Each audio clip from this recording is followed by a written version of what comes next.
Good boy. Good boy. Good. Good. Good. Good. Good. Good boy. Good boy. Good boy. Good. Good. Good. Good boy.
so much for the 100 bits, Midnight.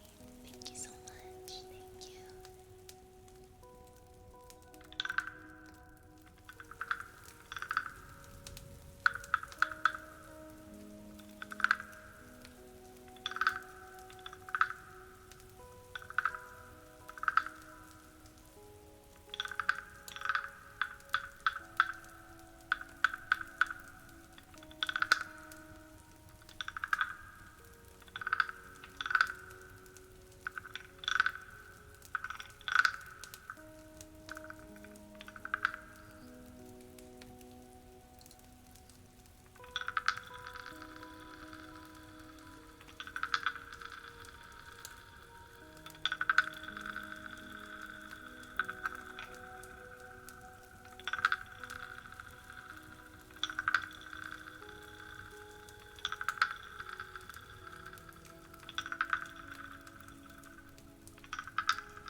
Hey, D&D was fun. Lots of impending doom that our characters don't know about yet.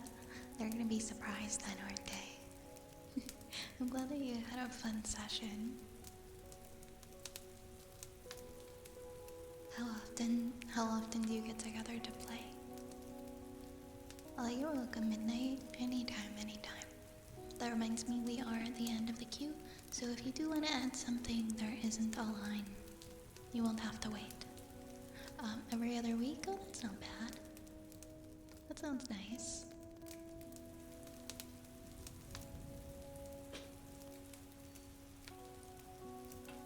I need like a creative hobby. Not saying that it would be D&D for me per se, but I've been thinking about it a lot. I need like a creative hobby that's like just for me, that I do or that I work on. I know I don't really give myself that much free time, especially lately to begin with, but I need like some kind of like thing, like I need to pick up a book or have like a book that I'm reading. I need to, I don't know, like crochet or make something. I don't know what. Cause I have things I'm working on. I work out, I'm learning a language, I don't know, I have things that I'm working on, but I guess it's just not the same. Like I need something creative that I'm doing.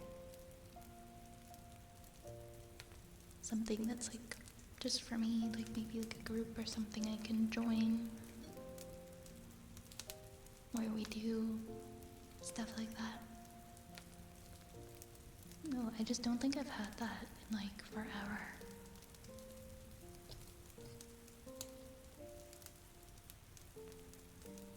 Like something that's just recreation, you know? There isn't really like a huge point to it.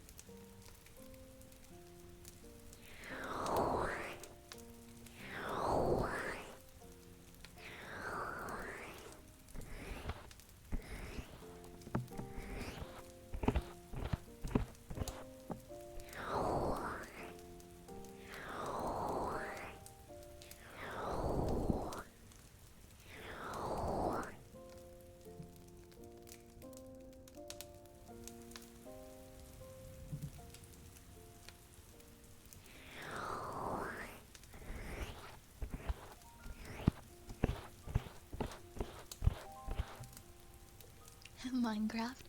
I don't know, something preferably that doesn't involve looking at a screen. Although I do like to play games sometimes. Just because I work, like my job is on the computer, and then plus I also stream, and that's also looking at a screen. I've been trying to keep myself from looking at my phone as well, like aside from Duolingo and things like that. So something that won't hurt my eyes. A story with a happy beginning but a tragic ending. Or any story I'll do just that I had a twist to things. Can I think of something like that? Like that, something that has... Can anyone think of a story with a happy beginning but a tragic ending?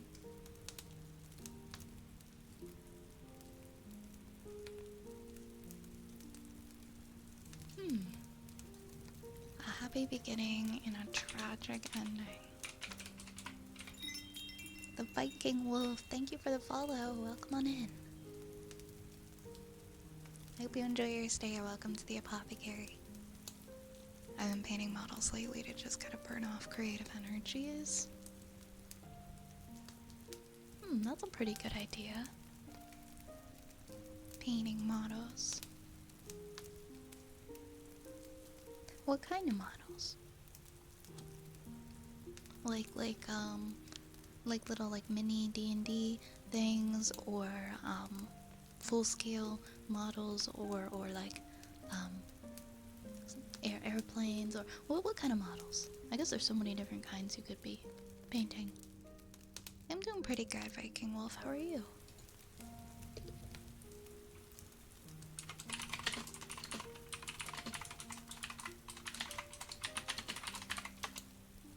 Now I'm just googling like what's a story with a happy beginning but a sad ending, but a tragic ending.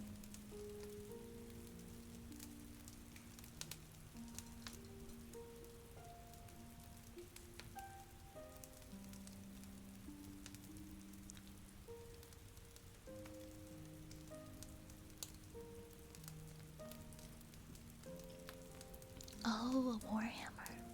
I've been painting all my board game figures. Cool. I've painted D&D minis before. I have really bad hand tremors though, so it's kind of frustrating for me to do stuff that's really fine detail. I don't know if it would be as relaxing, per se, for me as it is for others. Oh my gosh, Turtle, those are so cute. I love those cute little emotes. Glad you're doing well, Viking Wolf.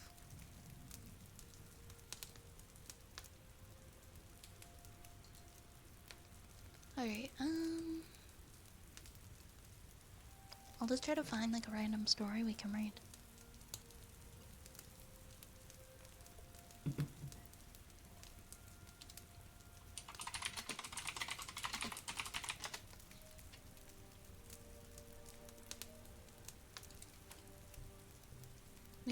We could read something. I feel like we should read Imperial Library because we're in Skyrim.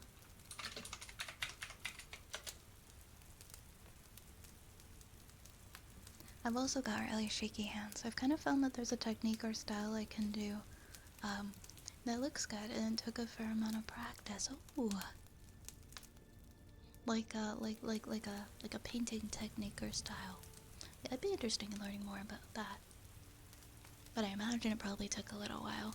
I have like certain methods that I've used for like fine detail activities, like if I'm trying to do my eye makeup or things like that, like if I'm trying to do eyeliner.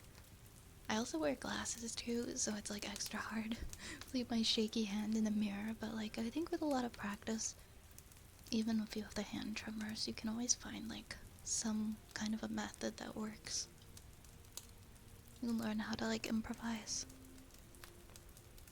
How are you today, Turtle? Alright, Imperial Library. Let's do Oblivion since we're in Oblivion. Oh, there's some paints that are meant to kind of cheat the shading aspect. I need all the help I can get. I would definitely use that. I think I actually still have some minis that aren't painted yet, but I'd have to check. The last one that I painted was like a town crier.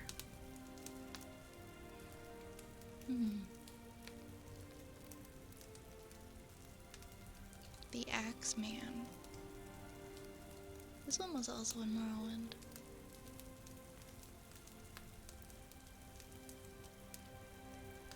Is this one Skyrim? It's supposed to be the Skyrim books. Okay, yes, it was a Skyrim book. There's also Fire and Darkness.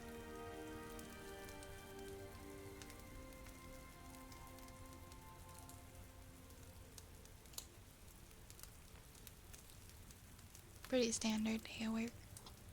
Nothing crazy happened.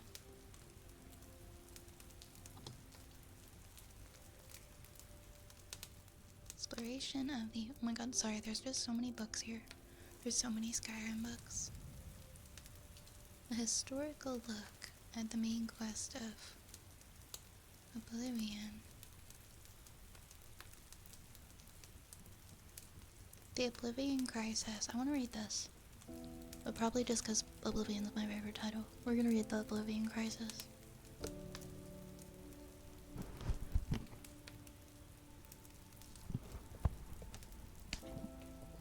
Even though we're in Skyrim, this is technically a Skyrim book still. It's in histories and biographies category. And it was written by Praxis Sarcorum in the game. He's an imperial historian. At the turning of the Fourth Age, in the year 3E 433, the Emperor Uriel Septim VII was assassinated and the Amulet of Kings was destroyed. This set in motion a chain of events that would bring down an empire and change forever the relationship between man and the gods. The assassins first attacked the Emperor in the White Gold Tower. While the blades held them back, the Emperor made his way down to the dungeons, to a secret escape route built into one of the prison cells. For reasons known only to himself, the Emperor pardoned the fortunate prisoner in that cell.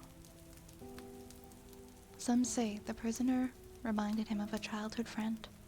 Others say it was a moment of prophecy. Whatever the case, the prisoner came to play a fateful role in the history of the Empire in Tamriel, surely a sign that the gods themselves were at work. The pursuing assassins killed the Blade's bodyguards in a relentless series of sneak attacks. Eventually, they struck down the Emperor himself, but before he fell, Uriel Septim VII gave the Amulet of Kings to the prisoner, who somehow made it out of the Imperial sewers and into the light of day. The assassination is now known to have been the work of a group of Daedric cultists known as the Mythic Dawn. Those who still suspect the Dark Brotherhood should consider two facts. First, they would have only needed a single assassin, not a small army of them. Second, the Dark Brotherhood would never be so foolish as to effectively declare war on the Empire and thus ensure their complete destruction. Witness the eventual fate of the Mythic Dawn. The Amulet of Kings next surfaced at Waynon Priory near Chorrol. Joffrey, secret Grand Master of the Blades and head of the Priory, took possession of the amulet. The messenger was sent off to Kvatch to find a lowly priest named Martin. Unbeknownst even to himself, Martin was the bastard son of Uriel Septim and the last heir to the Ruby Throne. He alone could use the Amulet of Kings to light the dragon fires that wards the barrier between Tamriel and Oblivion, and save the world from the Mythic Dawn plot. The prisoner arrived at Kvatch to find it overrun by Daedra that had poured in from a newly opened Oblivion Gate, the start of the Empire spanning devastation of the Oblivion Crisis. How the prisoner closed the gate is not recorded.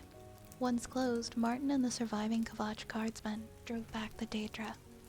Now known as the Hero of Kvatch, the prisoner and Martin returned to Waynon Priory only to find the Priory sacked and the amulet taken. Joffrey survived the attack. However, the three of them made their way to Cloud Ruler Temple, Bastion of the Blades. This secret fortress in the mountains outside of Bruma is where Martin was held safe while the Hero of Kvatch searched for the lost amulet. Knowing only that a mysterious group called the Mythic Dawn was behind the assassination and theft of the amulet, the Hero of Kvatch was set to locate the cult. With the help of Boris, a blade in the service of the Emperor, they somehow used the commentaries on the Mysterium Xarxes, esoteric works by the madman Menkar Cameron, to direct them to the Mythic Dawn's secret lair. Scholars familiar with the commentaries claim the location is not directly mentioned at them. How they did this remains a mystery. No official records exist of how the Hero of Kvatch penetrated the Mythic Dawn's lair near Lake Arius. There is a bardic tale that claims that the hero used trickery and disguise, but that is just speculation. What was discovered there is that Menkar Cameron was behind the Mythic Dawn, and that the group worshipped the Daedric prince Meryn's Dagon. Menkar Cameron believed himself to be a direct descendant of the Cameron usurper, the infamous pretender to the throne of Valem Wood. Somehow the hero escaped with the Mysterium Xarxes itself, the holy book of the Mythic Dawn cult. Mankar Cameron fled to oblivion with the Amulet of Kings. With some effort and great risk to his sanity, Martin deciphered the Mysterium Xarxes and intended to use it to open a gateway to Mankar Cameron in order to recover the Amulet of Kings. But before Martin could perform the ritual to open the gateway, Mehrunes Dagon opened an Oblivion gate from outside of Bruma. The hero of Kvatch saved the city, and Martin, by entering the gate and closing it before a Daedric siege engine could destroy Bruma and Cloud Ruler Temple. Many songs and stories have been told of this battle, and I will not retell them here. The hero of Kvatch was now also known as the savior of Bruma. With the city and the Cloud Ruler Temple safe, Martin opened the portal to Mankar Cameron's paradise. The details of what transpired in this place have not been recorded.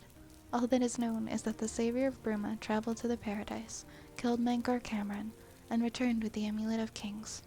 With the amulet in hand, Martin Septim presented himself to the Elder Council to be crowned Emperor of all of Tamriel. Once crowned, he planned to relight the dragon fires and seal Tamriel from oblivion. In a last-ditch attempt to stop him, Mehrunes Dagon launched an assault on the Imperial City, opening several oblivion gates within the capital itself.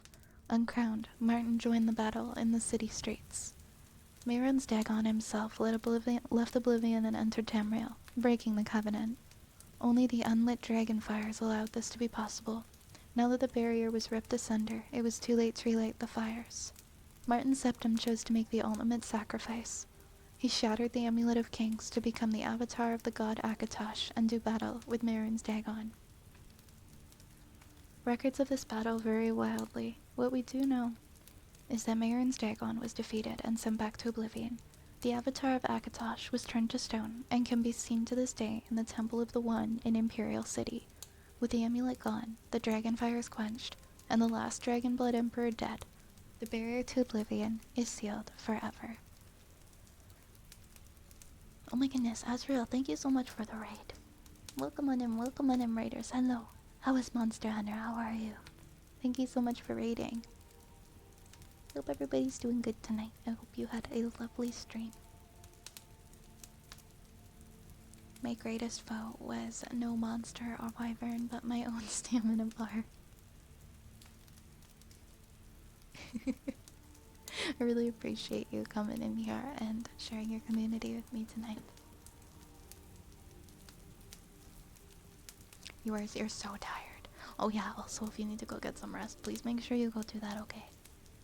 Please make sure you go and get some sleep. And guys, make sure to check out Azrael's stream as well and drop a follow over there. Oh, Nation, hello. Welcome on in. I think Nation has just joined us as well. I hope you're doing good.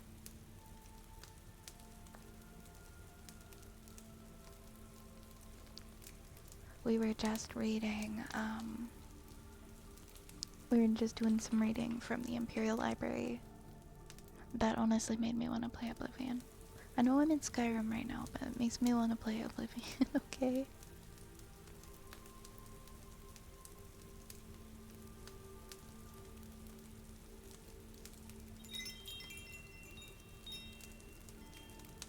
Oh, thank you so much for the follow, Ashley. I appreciate it. Thank you very, very much.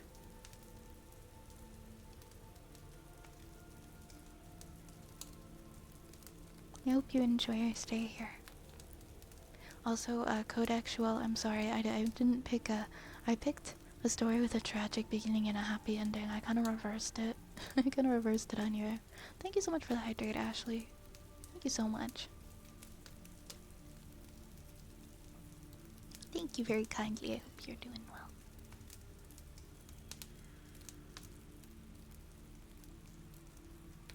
Aw, thank you so much, Azrael. Thank you, that's very kind of you to say. I'm glad that you enjoy it here.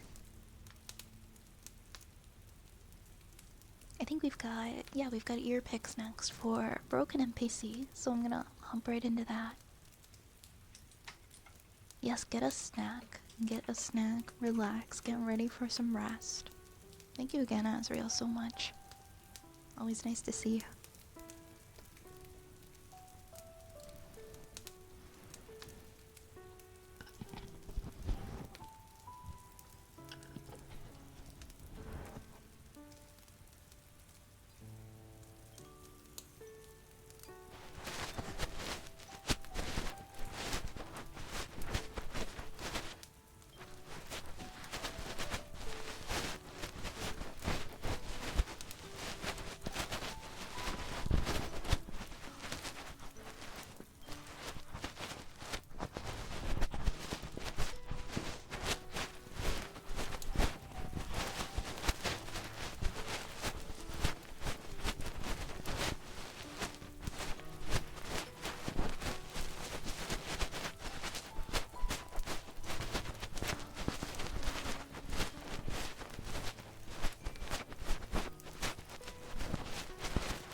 Obsidian Healer. I have 3 days off. I'm going for a few days. For a few hours. My 4 hours to help out, but can I? Oh yeah, happy early birthday. Yeah, definitely, Nation. I can do a happy birthday song for you, of course. Hey, welcome back, Yar. And welcome in, Dark Zeus. Hello, Lahonk. Cage, how was the rest of your stream?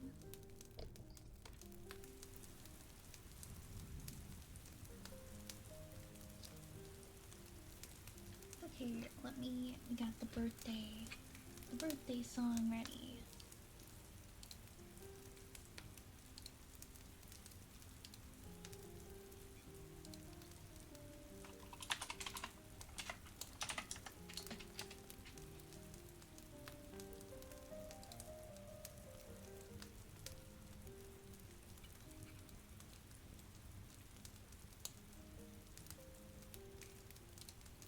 Okay.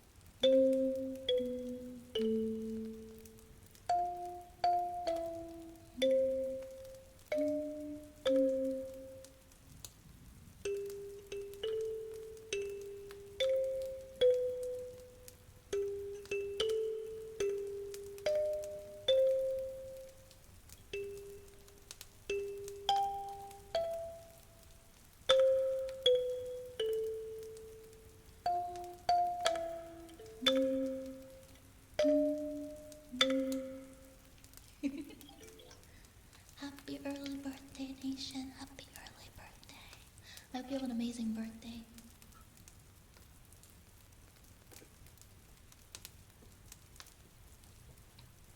I hope you have an absolutely amazing birthday. You deserve it. You really, really do.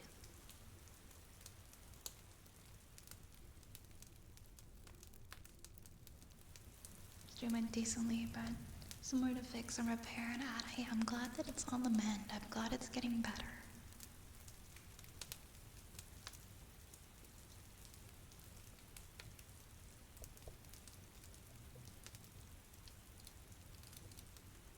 We have a Sniffer redeem next. Oops.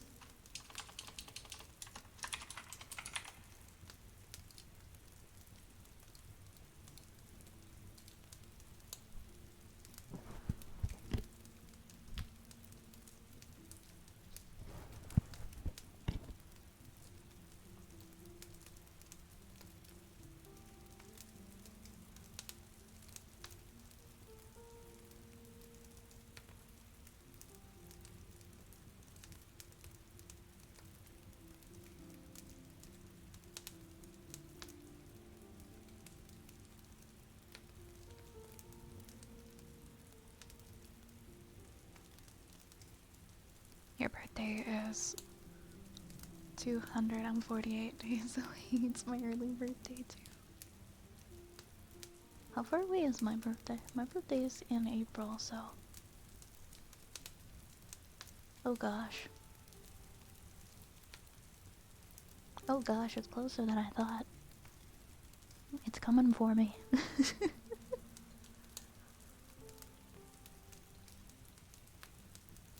It's a little over 2 months. Oh my god. It's over 2 months. But for some reason I thought it was gonna be like... I don't know, I had it like in my head as like, oh, it's like 3 to 4 months away still. No, it's not. It's like... It's like a little over 2 months away.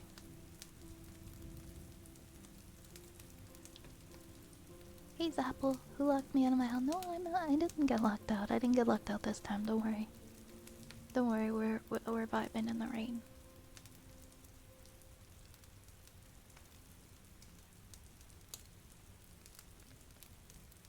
Hey, Ansu fam, welcome on in. Welcome on in, how are ya?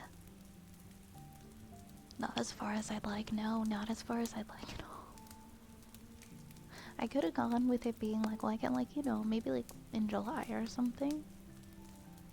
July or August, like a little bit later, but no.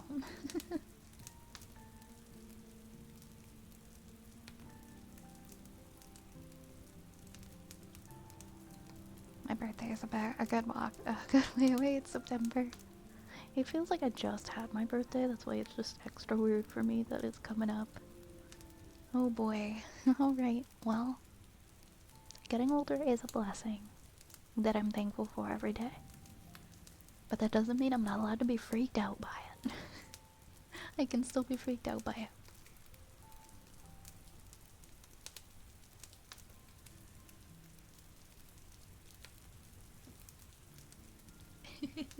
I'll always stay young. I'll stay young on the inside. I'm probably the outside for a while, but you know, eventually the outside will catch up. At some point. I don't need any more birthdays. Are you not? You're not a birthday person. You don't celebrate your birthday. I sometimes do. I don't every year.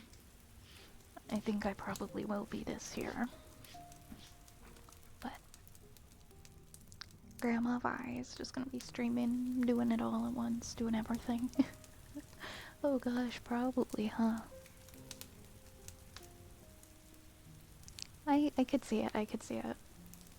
Alright, we're gonna sniff our name for Skunk 20.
Rinsler, thank you so much for resubscribing for 6 months. Oh my gosh, wow.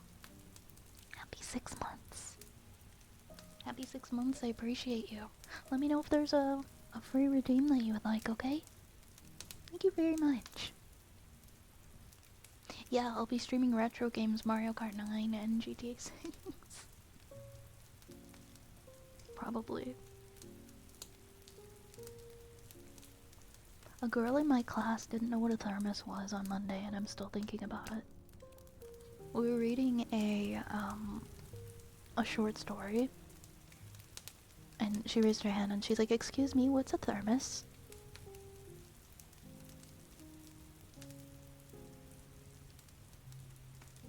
And I was like,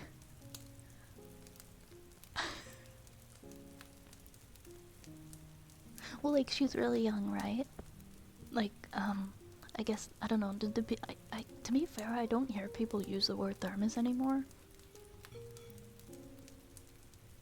And so I was just kind of wondering, like, is that an old person word? Is that like a... I don't know. But, I don't know, I felt so old in that moment. I'm still thinking about it. Yeah, like, I didn't think it was, but I don't know, I don't hear people say the word thermos very often, so but what else do people say then? It's an insulated container for liquid. And what's another word?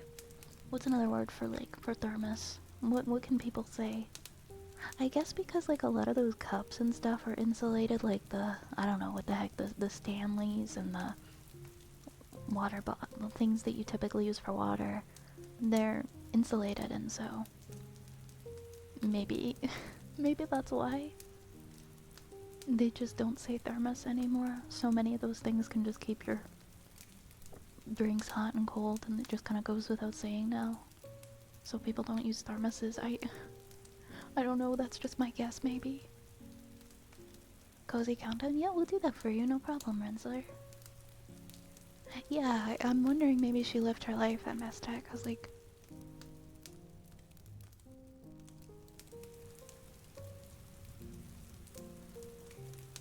she just hadn't heard that word before. Or maybe she had, but she just didn't know what it was. Thermos LLC is a manufacturer of insulated food and beverage containers and other consumer products. Original company was founded in Germany in 1904. It is, yeah, it is like a specific brand. Vacuum insulated bottle. When I type in thermos, that's what comes up. Stanley Classic vacuum bottle. Stainless steel vacuum insulated bottle. Travel mug. But there must just be a word that is more commonly used to describe the concept. I don't know, I call it a thermos, who knows? I do too, but yeah, I guess everybody's different. People have asked me what a VHS was. Yeah, people still don't know what VHS is all the time now. And I've just had to learn to accept that. A friend of mine had a similar experience in their graduate classes though. Yeah, it's very, it's interesting going back to school as an older adult because there's such a significant generational gap between me and a lot of other students, and so it's interesting. It's interesting. You know, I like to hear what they have to say about things. We are getting old. I mean, that's okay. It's life, right? We just get a little older. We have life experience. I wouldn't want to go back anyways. If it meant that I couldn't have all the experience that I have now.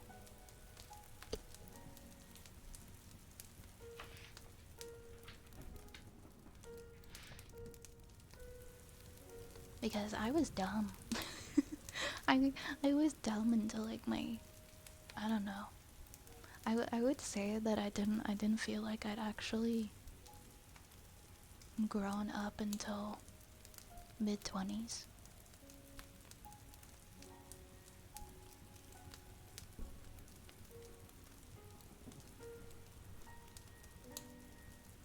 Maybe a little more than that. Yeah, I don't think I've actually felt like I actually have a good understanding of the world or myself, except for like within the last couple of years, to be honest. Even just thinking back like 5 years ago, it's like, did I know what was going on? Maybe getting there, but not quite.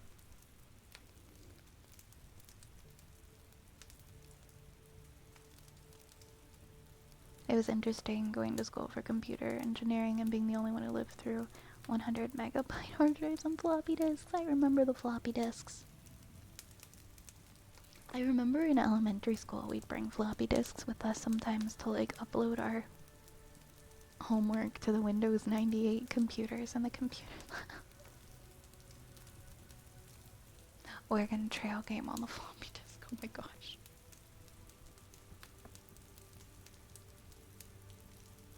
I'm 30 and I'm still trying to figure things out, to be honest. Hey, that's completely fair. I don't know if there's actually, to be like honest, a definition of figuring things out. I think what that means is different for everybody. You can go so long without actually knowing what you want to do or what you feel like your purpose is. There's no timeline that you have to follow to match other people's.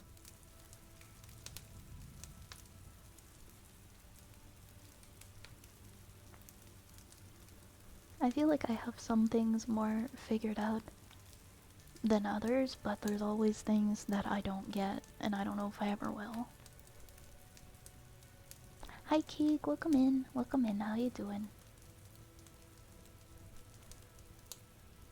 You never got to use the floppy disk. Oh man, you're missing out, you are. You missed out on the floppy disk. Yeah, I think they were black. Black and gray. I think I remember an orange floppy disk, actually. I don't know why I'm getting a flash of that in my brain. Yeah, the pinball game was so cool. The pinball game, on Windows. So on Windows 95, I've said this before, I really like the Hoyle card games. With all the little characters that you could play poker and blackjack and stuff against. Some people never figured out too. That's true, and that's fine as well. There's nothing wrong with like going through life, changing your mind, and going from one thing to the next. Some people don't like to settle in just one thing and do that one thing for the rest of their life, and you shouldn't have to if that's not what you want.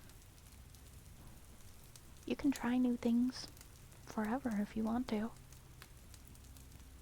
There's nothing wrong with just kind of flip-flopping through life. I think more of us feel like we're doing that than would like to admit. The people who act like they have it all together, I think they're just kind of pretending. I don't think they do either. My purpose feels like it's to fail but lift those up around me up while I'm doing that. That's an interesting perspective. Is it really failing then? That's the question, right? I don't know if I'd call that failing. There were also the hard discs too. Yes, yes, yes. They were many colors. I remember like getting excited over like the different color floppy disks. I swear there were different colors. Thank you so much, Rensler. Thank you for gifting a sub to the community. Thank you very much. That's really kind of you. Thank you. I'm gonna do the cozy countdown for you, and if there's another redeem you'd like as well, let me know. The 3.5, yeah, Pinball Space Cadet. And the little card games with the characters. Those existed, right? They're not a fever dream. Oh my god, these games were so dope. Wait, Steam has the official Hoyle Card Games collection. Okay, maybe that's what I'm gonna start doing. Maybe that's what I'm gonna start playing in my spare time.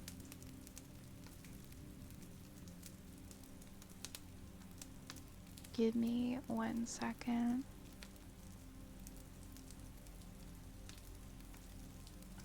How old am I? Like how long have these games existed? Oh my god, they've been around since 1989 up until 2016. These are classic. Like, did anybody play these? I'm just gonna drop them in the chat. Chat, can I have my other redeem? That's really nice of you. If there's anybody who'd like to grab that, just let me know. The screensavers. I never had to use one, but there was a punch card at my desk when I started my job. Oh my god, my first job had a punch card. My first ever job as a bus person in a restaurant. I would bus tables. We clocked in using a punch card. I remember that. I forgot about that. I guess it was kind of automated because you would drop it through like this little machine, but it was still a card that got punched that was physical. Anyways, alright, I'll do a cozy countdown now.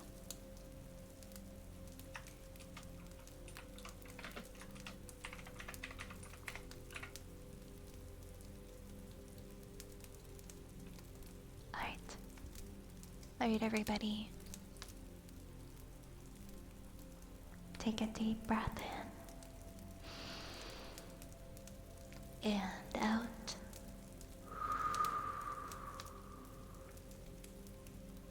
Relax. Relax.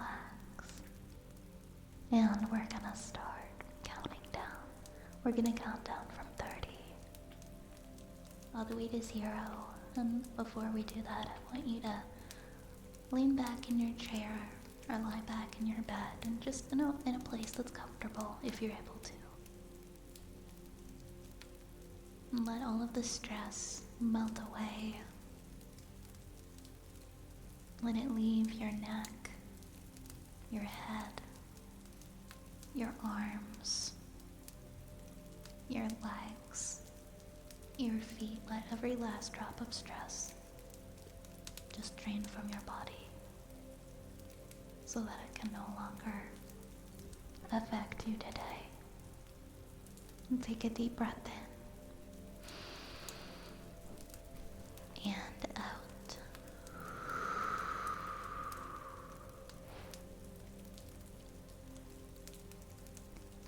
30, 29,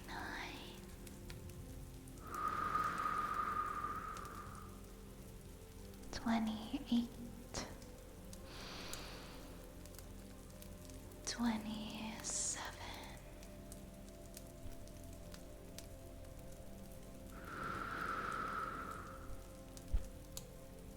26,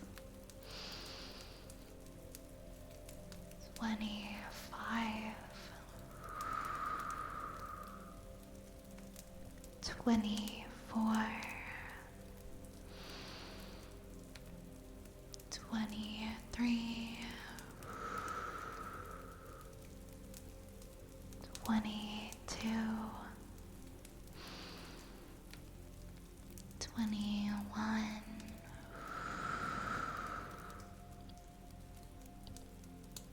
20,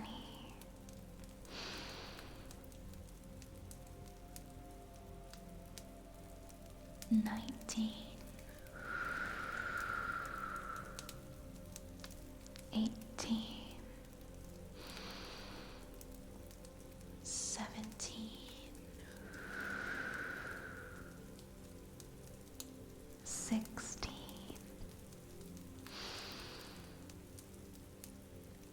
15,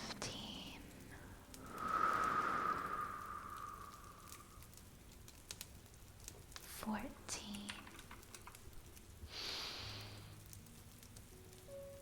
13,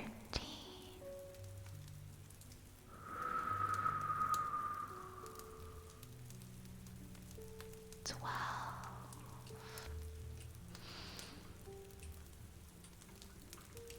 11,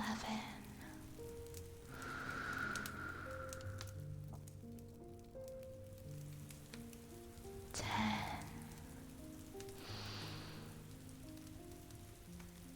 9,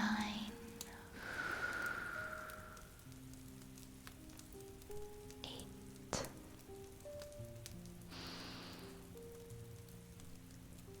7,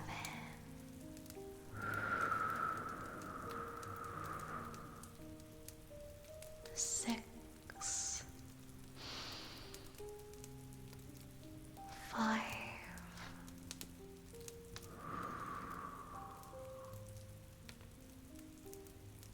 4,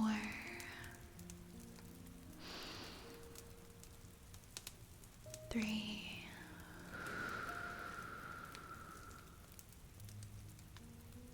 2,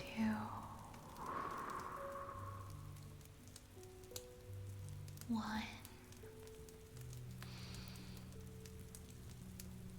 0.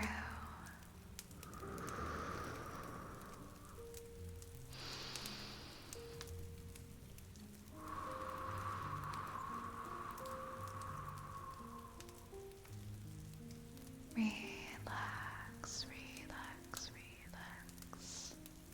Relax, relax, relax.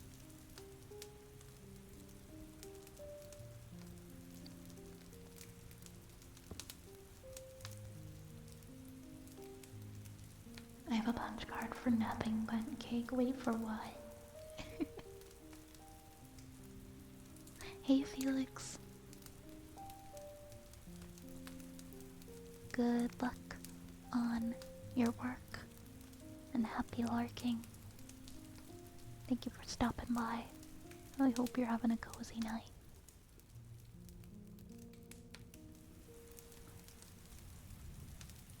If you guys don't know Felix, please go and check them out. They're another very cozy ASMR streamer.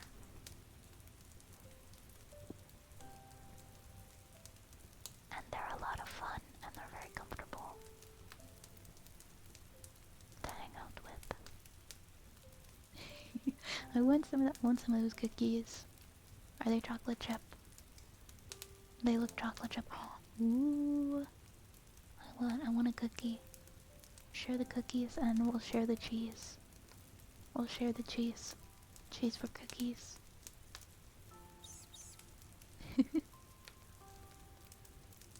Aw, Midnight, thank you for the 200 bits. Thank you so much. Thank you so much. Really appreciate it. Thank you. Thank you. A warm, cuddly cat. Oh my gosh, what a cutie. What a cutie is that? Is that a ragdoll cat? Whatever kind of cat. It's a cute cat. It's an adorable cat. Chocolate chip with peanut butter mixed in. Ooh, I love peanut butter cookies. Chocolate peanut butter. Oh, that reminds me of like the little thumbprint peanut butter cookies that I used to make like a long time ago. They're just the little round ones, and then you put like a thumbprint in the center, and then you put like a Hershey's Kiss in the middle, and it would be like this yummy chocolate peanut butter cookie. I remember those being like so popular when I was in elementary school. I don't know what happened to them. I'm gonna bring them back. The little thumbprint peanut butter cookies with the kiss in the middle. Those are amazing. I'm gonna make some tomorrow. I don't think I've had them in like probably over a decade. Probably more than that. Maybe half my life ago. I believe she is. By the way, she's been recently doing this thing where she follows me meows and then runs away. Oh my god. She wants you to play tag with her.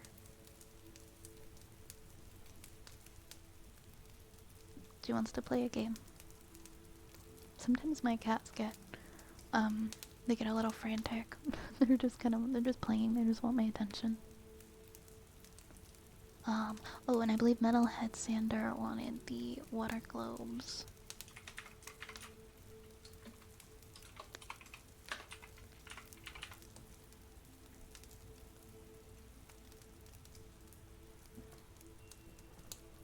She did this adorable thing where I had to go work on some paperwork, and she didn't see me when she had work and then started meowing, wondering where I was. Oh, what a little sweetheart. She loves you so much. One of my cats will hide in a corner and cry until I look for him. He's not gonna even bother trying to find you. He's like, you better come to me. I don't know where you are, but you better come over here. Yeah, my little cat gets lost. Sometimes she just starts meowing, just in a random spot in the house, until I come find her.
Thank you so much for giving us up to Felix.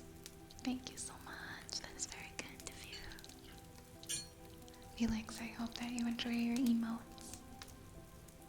Thank you very much, Aya. Let me know if there is any free redeem that I can do for you, okay? Thank you very much, Aya. I'm gonna crawl into bed early tonight. I hope you have a great night, Lurp. Sleep well. Get nice and cozy.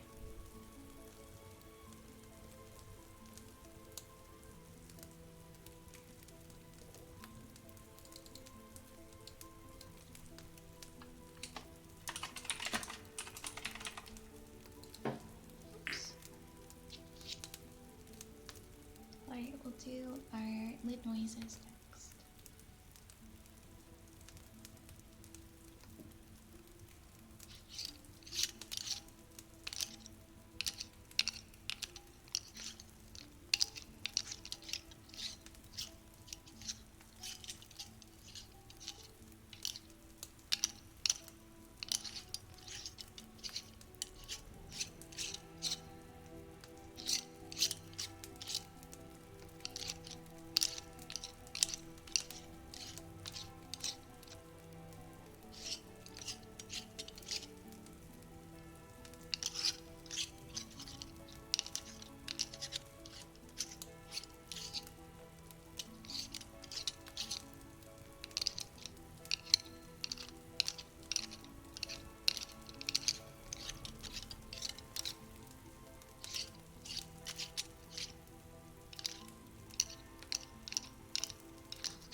Rose Molded Clay and Natasha. I hope you both enjoy your stay here. Thank you so much for choosing to follow. And yes, we can definitely do heartbeats for you, Aya.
glad you guys are so comfy from the heartbeats.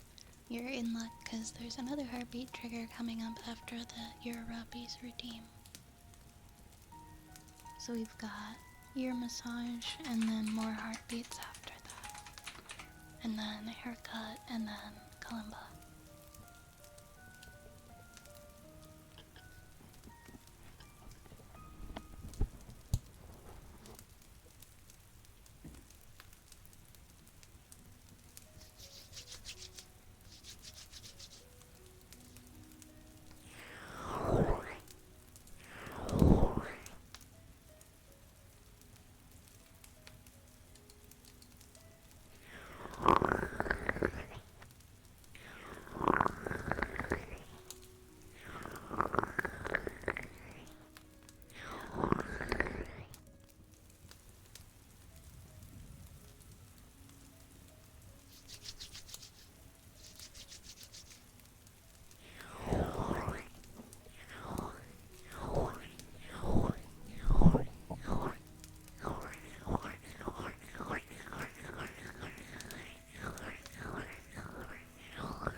next we're gonna do heartbeats again.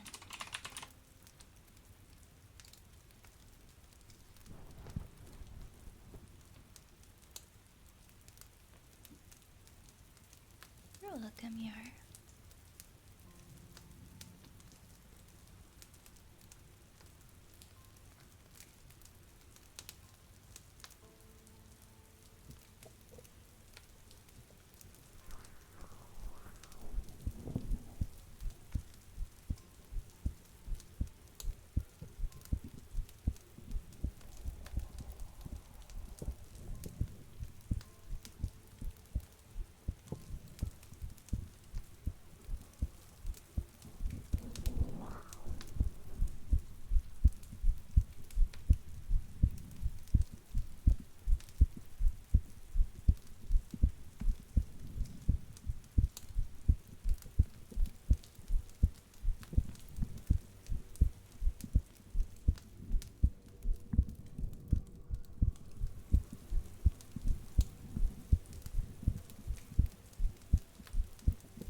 Man, the heartbeats are popular tonight.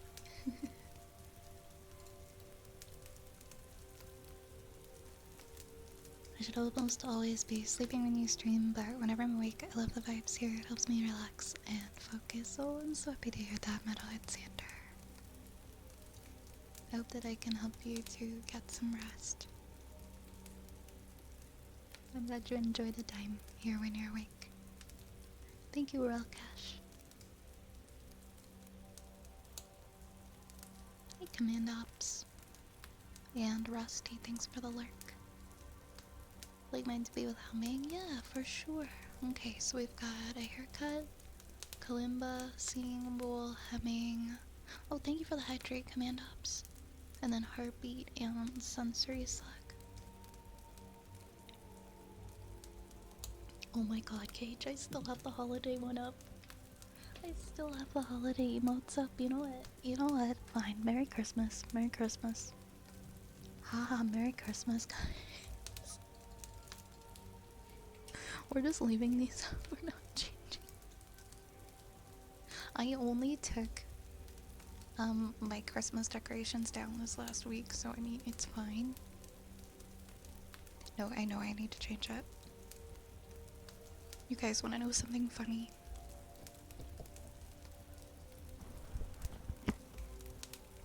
I got like an HOA. I got email because I didn't take down my Home Depot skeleton in time. I put the Christmas outfit on the 12-foot Home Depot skeleton so that he could stay up. He could stay up during Christmas time. And so I it was up whatever, like for Christmas. And then like we get into January and like none of my other neighbors are taking their holiday decorations out either because after Christmas it got extremely cold. Nobody wanted to go outside and take their stuff down. Like there's still people with their lights up.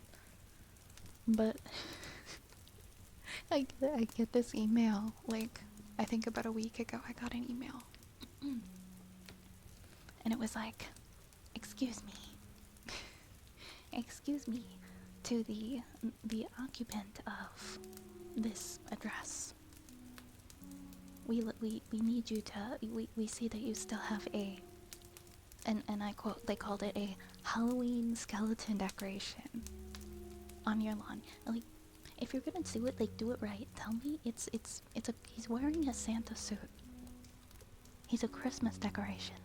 He's a Christmas decoration. I mean, to be fair, they basically said all Christmas decorations have to be down by January 31st. Which, it's not unfair. It's reasonable, because, I mean, if you still need your holiday decorations up on February 1st, why are they up? But what pissed me off is they called it a Halloween skeleton decoration. And he was dressed up. He was dressed up in a Santa suit with a Santa hat. So don't you come at me telling me my Halloween decorations are still up. And they drove by and they took a picture. They took a picture of him and they attached it in the email.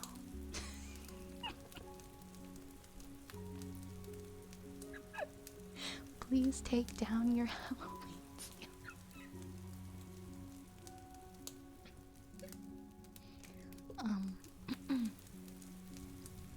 what can they do? I think they can find me. I think they can find me. I mean, to be fair, I mean, I don't need to have it up all year. I wasn't gonna leave it up all year anyway. And I've been meaning to take it down, but I just haven't wanted to take it down because it's been so cold. But like, it's the end of the month. I took it down like the next day, but I messaged my friend and I was like, dude, I got HOA'd for not taking down my skeleton. And I knew it was coming, but I guess I just wanted to see how long I could leave it up before I get an email. Thank you so much, Phonics. Thank you for the follow. Thank you for the follow.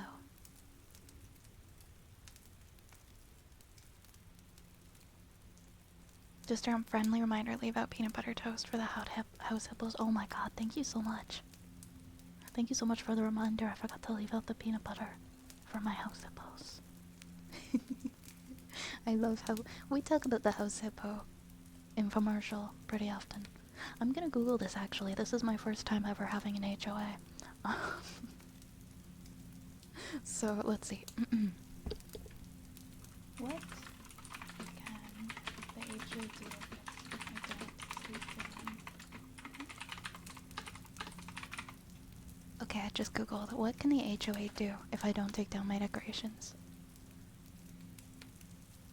If you don't take down your decorations, I mean, this is just the AI Google response at the top, but it says, if you don't take down your decorations despite an HOA request, they can typically issue you a fine, send you reminder notices, and in extreme cases could potentially take legal actions against you, including placing a lien on your property that you refuse to pay the fines. However, the specific actions depend on your HOA's rules and local laws.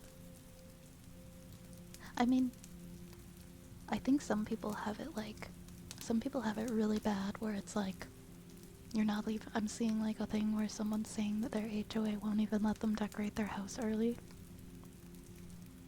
And like get mad. Yeah, they can fine you. They can fine you if you don't take down your decorations. Because they think that they're ugly and they don't want to see them.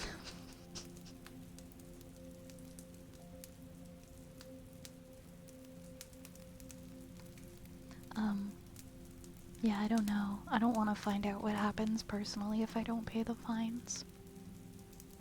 I'm not like...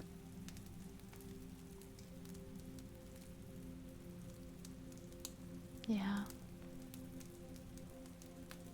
I got fined $50 for Christmas lights 2 weeks after Christmas. Oh my god, 2 weeks after Christmas. I'm so sorry. I feel like mine's being pretty lenient, guys. I mean, January 31st. I'm not gonna complain. I'm not gonna be pissy about it. I took it down the next day. But no, I do agree HOAs are stupid. But given the realm of how strict they seem like they can be, I feel like they're being pretty chill. I'm just mad they called it a Halloween skeleton when it was Christmas. Limit testing by a bunch of... I don't know where the HOA people live. I'm not gonna put Halloween skeletons on their lawns. Those things are expensive. Wait, no RRs. Oh, I can do RRs. I'm sorry, I got distracted. I was ranting about HOA.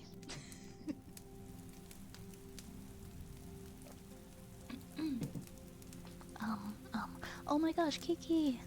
Kiki redeemed an RR. I see. I hope you're doing good. I hope you're doing good. Yes, I'll do an RR.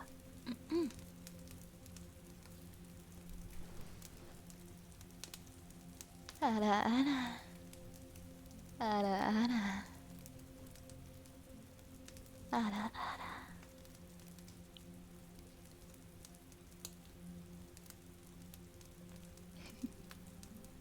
Yeah, to be fair, I didn't have to pick to have any. I didn't have to do the HOA thing, but I didn't have to pick a place with an HOA. But the pros definitely outweighed the cons. So.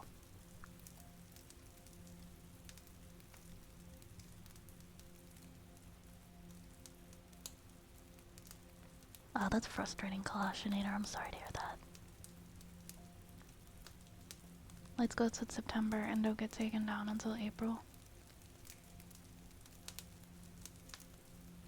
Yeah, I don't want to leave my stuff up super long anyway, but I found the email really annoying.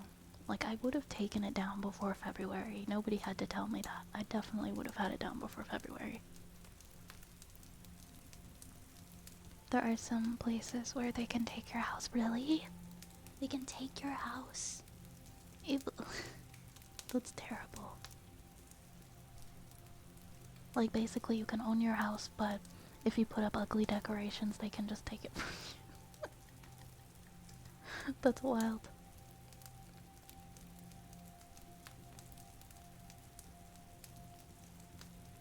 Oh, have a good night, Yar. Have a good night. Have a great night. And take care. Oh, there was an RR in the queue. There was one that was redeemed, and you reminded me when you said that, so. Alright, I think I'm gonna pause the redeems because we've got quite a few now. And we've got another half hour of stream. So, I'm gonna make sure that we get all of our redeems done. So I'm gonna pause the queue. As much fun as it is to complain about HOAs. It is really fried logic, tell me about it.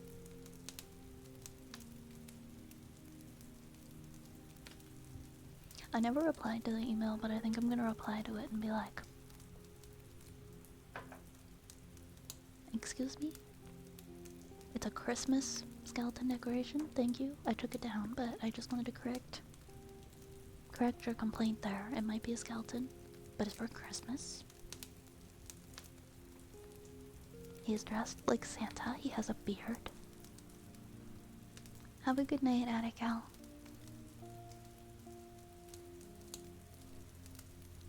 Sleep tight, sleep tight. Have a cozy evening.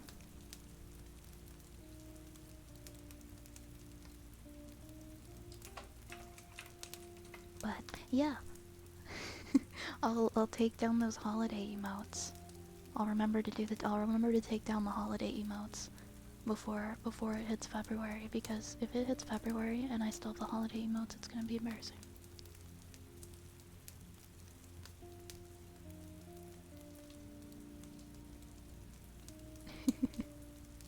Okay, we have haircut next.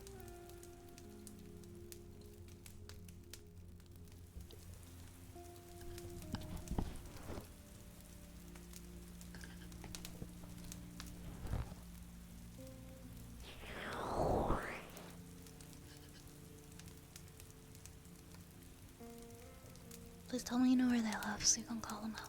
I don't know, I think they HOA over multiple neighborhoods. I'm not sure.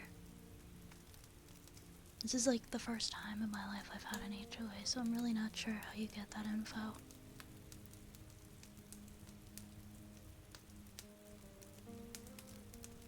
Hey, Mr. Dead. How you doing? If you don't get rid of the holiday emotes, the HOA will come through. Wouldn't it be like the SOA? The Stream Owners Association? Are you gonna be screaming about longer? Sorry, not screaming. Streaming.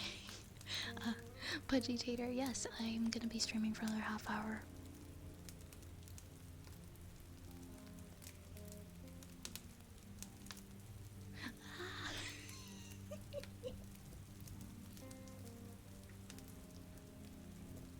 My scissors are missing because I cut my bangs with them this morning. Be right back.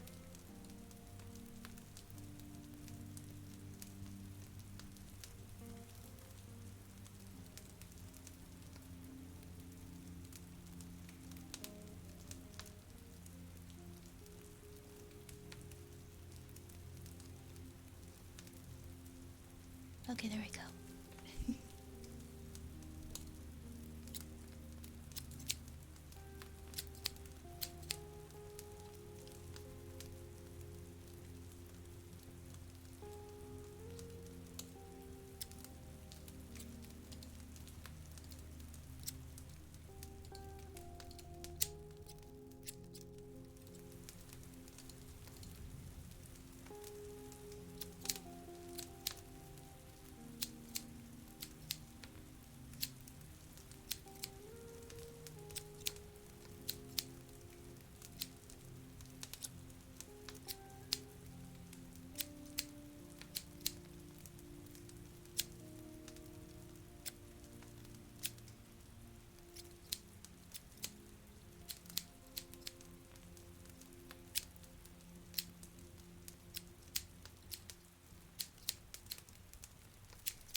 everybody.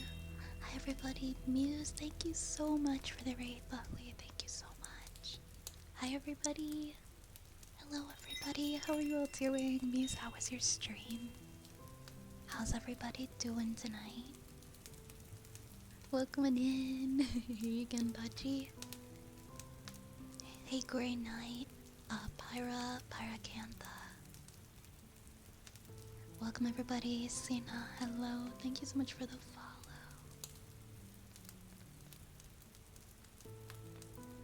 Thank you so much for the follow, Grey Knight. How's everybody doing? Guys, please make sure to go and check out Muse if you haven't. Drop a follow over there. They're so lovely. How was your stream? How are you doing? Hi Rex Kabuto. Yeah, long hair vibe tonight. Sometimes we have long hair. If you've never met me before, my name is Violet. I am a wood elf witch who runs an apothecary that is lovingly infested with rats. And today we're just hanging out in the Skyrim world by a nice campfire and having some good chats and some comfy times. It was a very nice birthday stream. Oh my goodness, happy birthday. Happy birthday. Your community wrote you beautiful messages and gave you some lovely gifts. Can I play you happy birthday on the kalimba? That's so exciting. V-Bar, thank you for the hydrate.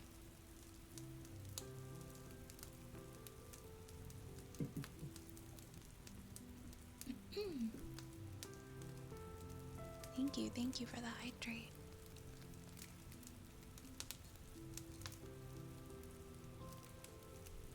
I'm glad you had such a nice birthday stream.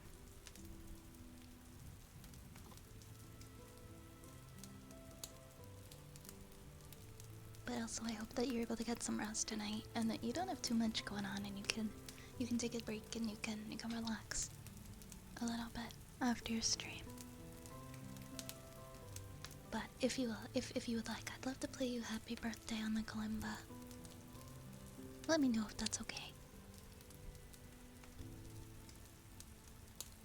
I always get excited when it's somebody's birthday. I'm like, can I play you a song?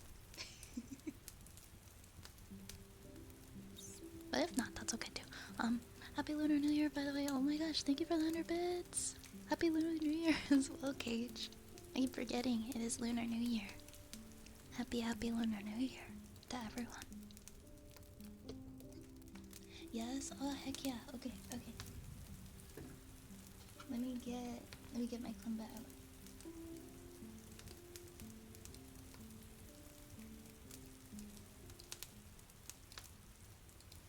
Okay.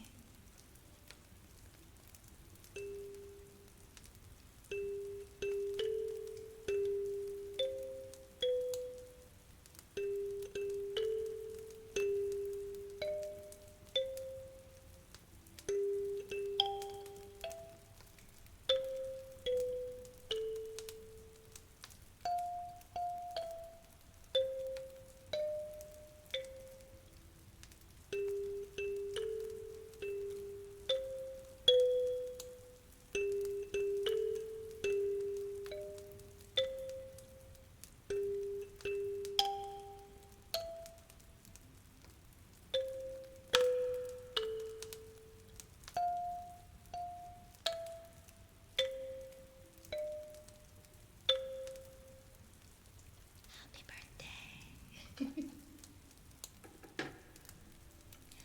Happy birthday. Once again, I hope you have an absolutely wonderful birthday. Thank you so much for choosing me for a raid tonight. It means a lot. And if you've got to go get some rest, please make sure that you do that, okay? Please do. Started yesterday, but stream got blocked. Ah, yes, right.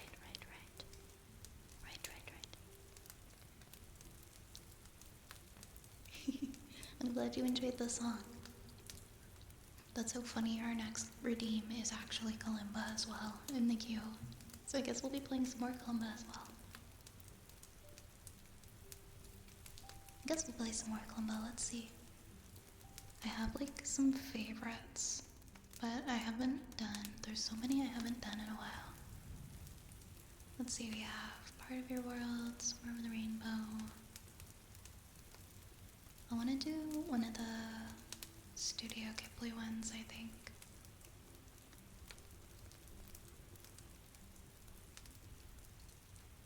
Or actually, let me see. There's so many on here. Oh wait, no, these ones are holiday ones. And we just had like a riveting discussion over what is appropriate to be, what holiday stuff is appropriate to still be doing on January 31st.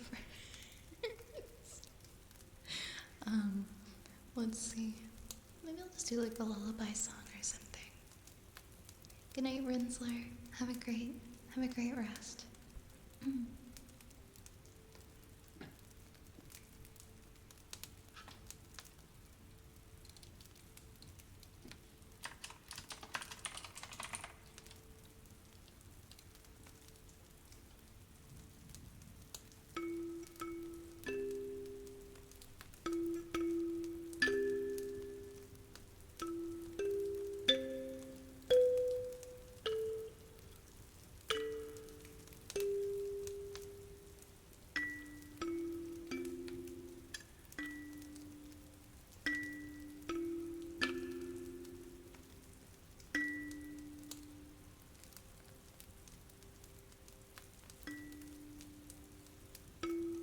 Wait, what?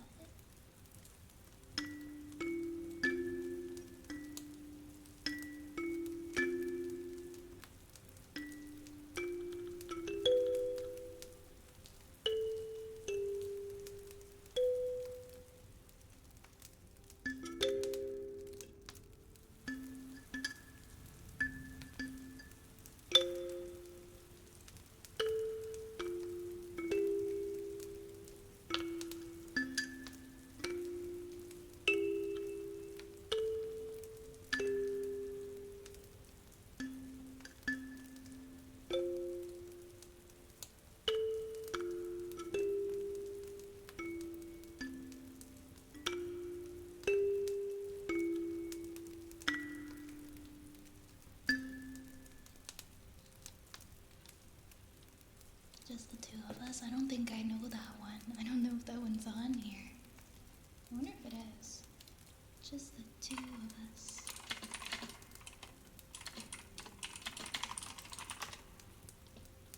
It's hard to transcribe stuff to Kalimba. There's so many that are on here, but they don't actually sound right.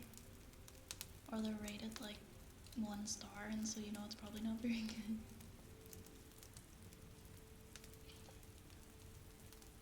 Oh yeah, this is a hard one.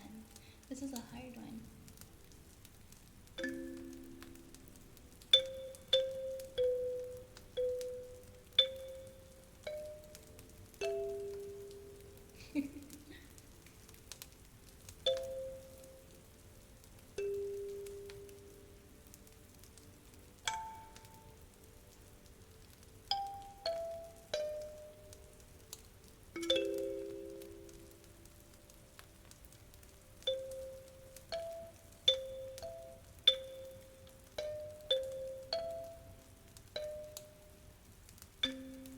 I don't think this is right.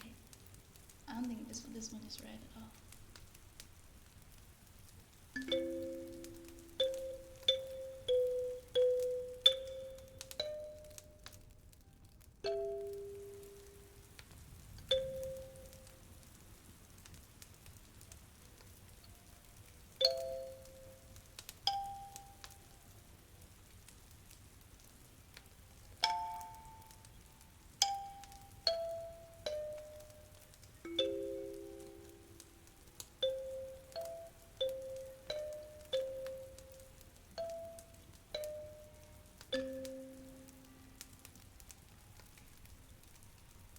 I tried. It didn't even have like the part in it. It was like, wait, what did it do?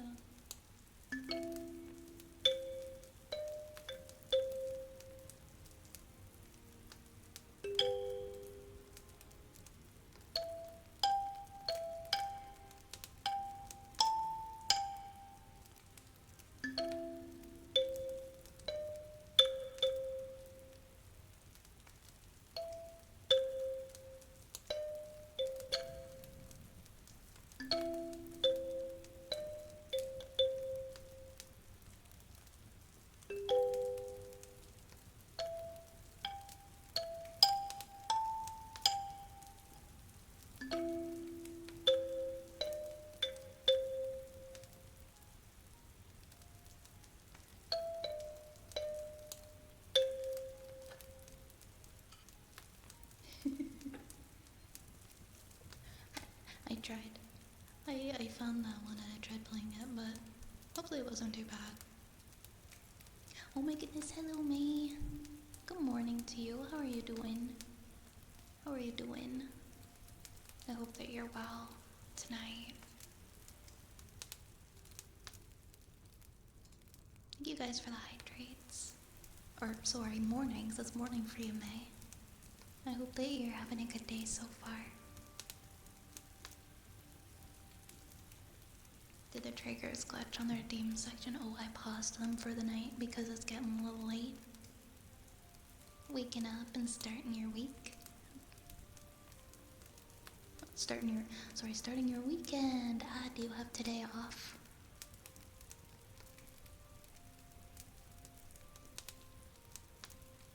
I'm not sure if we're gonna be able to fit every redeem in because we have 12 minutes-ish left of stream currently, but I'll try to fit in. Let's see, we have Singing Bowl, and then we have Humming, and then we have more heartbeats with Humming, and then I might have to call it there. But if I don't get to yours, I will refund you, so don't worry. You won't lose your points.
Alright, next we're gonna do some humming for Metalhead Sander.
Thank you so much for the follow. Thank you so much. Thank you, thank you. Hi Annie. How's Annie tonight? Welcome. Welcome, it's nice to see you.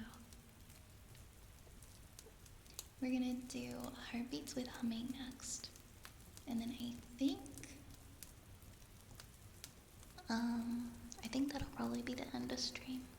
Because we're coming up on our 3 hours, right? Was that from Grace? No, that was Put Your Head on My Shoulder.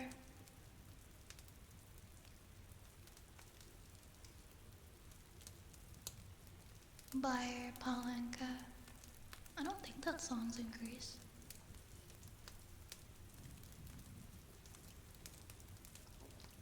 Been a while since I've seen Greece, but I don't think so. Alright.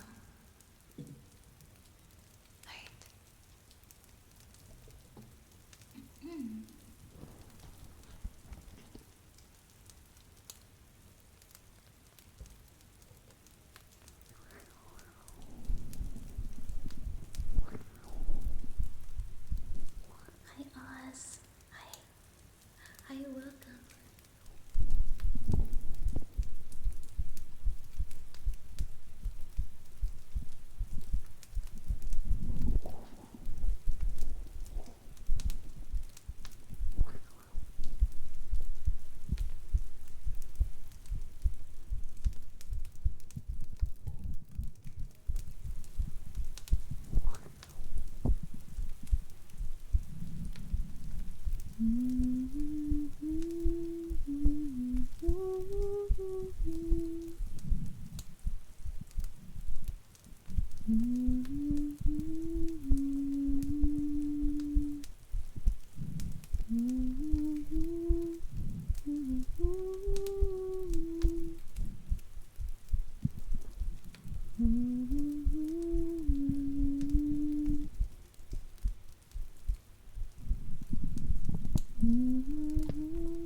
Thank you for the follow, Kiko Rico.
Okay, guys, that looks like it's gonna be it for tonight.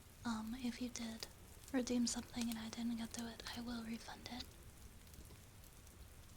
Thank you everybody for coming and hanging out tonight. I will be back tomorrow. I usually I try to start between 9 and 10 p.m. Eastern. And oh, and I Lurcade, what are you doing? Psych, never mind. We're staying. We're staying. We're adding an hour to this stream.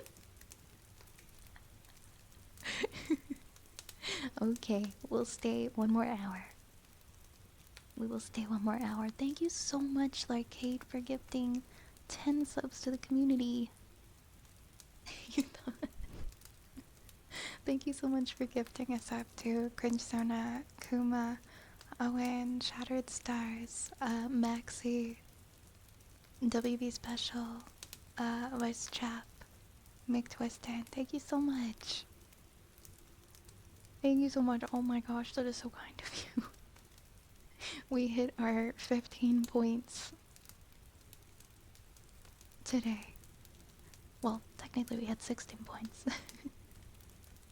Each, well, not every stream, but if you see that up there, my base stream time is 3 hours, right? But if we have 15 points, I will go for a 4th hour anytime that we hit the 15 points.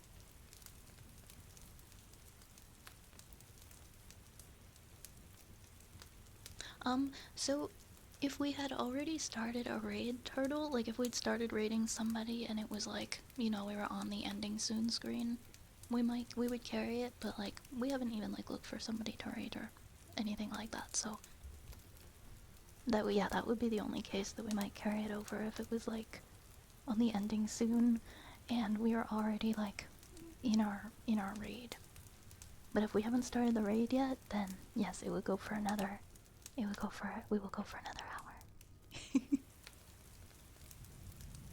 So we're gonna be here for another hour. Thank you again, Larcade, for the support. And let me know if there's any redeems that you would like.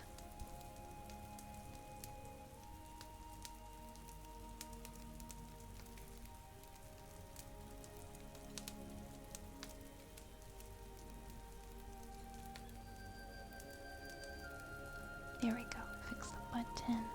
Oh, and thank you for the hype train too. Thank you for the level 3 hype train. Just the usual. Really? Really? You just want the mean redeem? You want the mean angry redeem? Are you sure? Are you sure?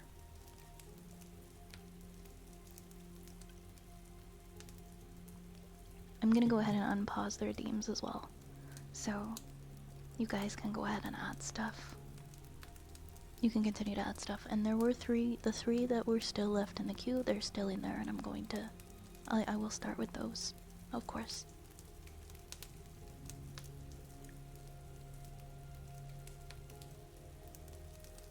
With some more humming.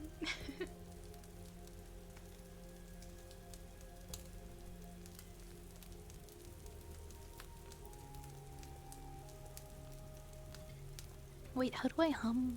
How do I hum a go F yourself? How do I do that? How do I know what? How do I hum that? Or maybe, oh, I see what you mean. I see what you mean. So I do that. I don't. Okay. Okay. Okay, Larcade.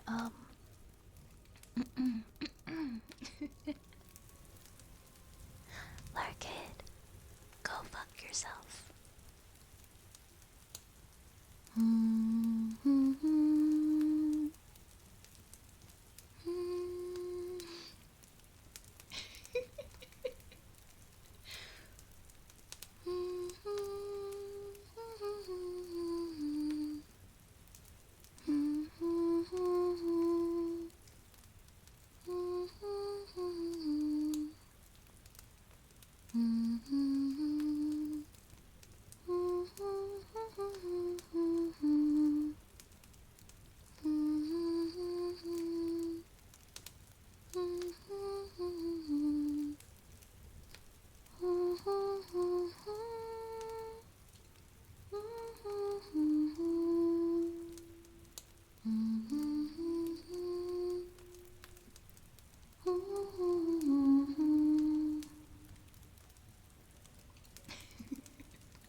I don't know, I improved.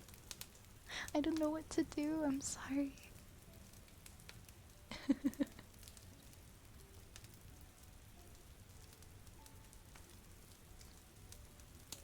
Okay, okay. Let's see, what do we have? Oh, we do have quite a few things in the queue. I think I will pause. And then if we have time after for more, then we'll do more. Just so that we don't get to where we can't finish anybody's. Again. Sorry, my throat's like so dry, you guys can probably tell. There you go, I fixed it. I'll fix it.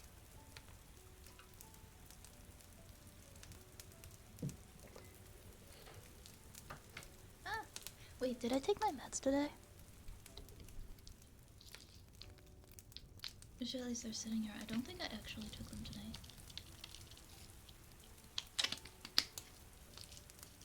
One second.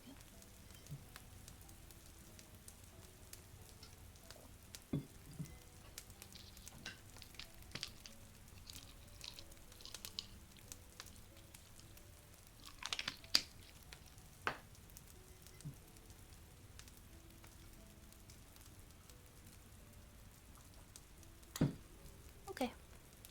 Well, if I took them twice, it's fine. Shouldn't do that, but it won't be the end of the world. Oh my gosh, no you didn't proofread it. Don't do that to me. Don't do that, don't mess with my brain. Alright, we have Sensory Slug next in the queue.